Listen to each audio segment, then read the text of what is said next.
তেল। আজকে রান্না করব লাউ চিংড়ি, চিংড়ি মাছ দিয়ে লাউ।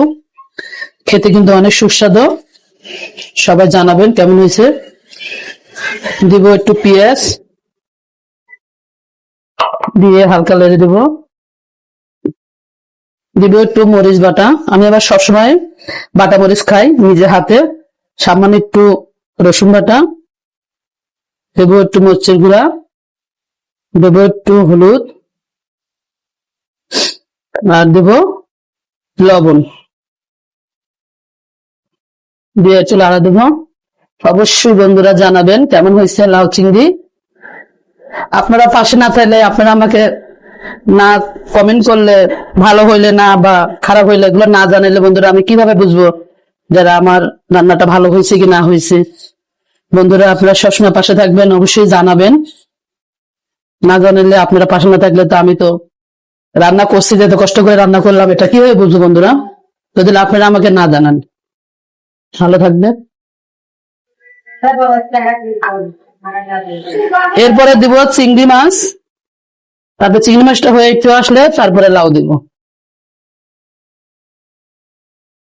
শীতকাল চলে এসেছে, শীতে সব সবজি রান্না বান্না মজাদার খানা আবার চলে এসেছে।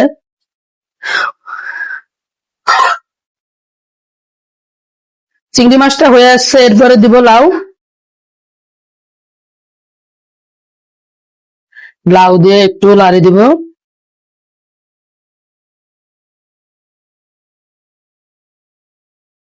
এরপরে ঢাকি দিব।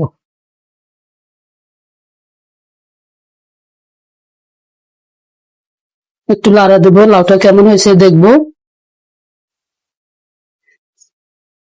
লাউটা অনেক খুশি,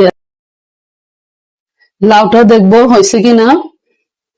এই তো হয়ে গেছে প্রায়, সামান্য কিছুক্ষণ ঢাকনাটা তুলে চিংড়ি মাছ লাউ রেসিপি দেখবো হয়ে গেছে। এখন দেব একটু ধনের পাতা দেব। লাউ বা ধনে পাতা না হলে একটা ভালো হয় না, দিয়ে দেবো ধনের পাতা। হয়ে গেছে প্রায়, আর একটু হালকা হয়ে গেলে নামায় ফেলাবো, ঢাকে দিব।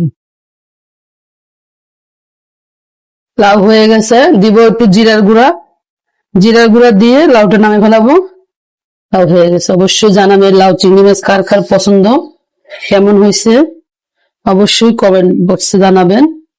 কেমন হলো রান্না, আপনাদের মনে মতন করে করতে পারতেছি কিনা বা কোনো ভুল ত্রুটি হলো কিনা অবশ্যই জানাবেন। পাশে থাকবেন, ভালো থাকেন।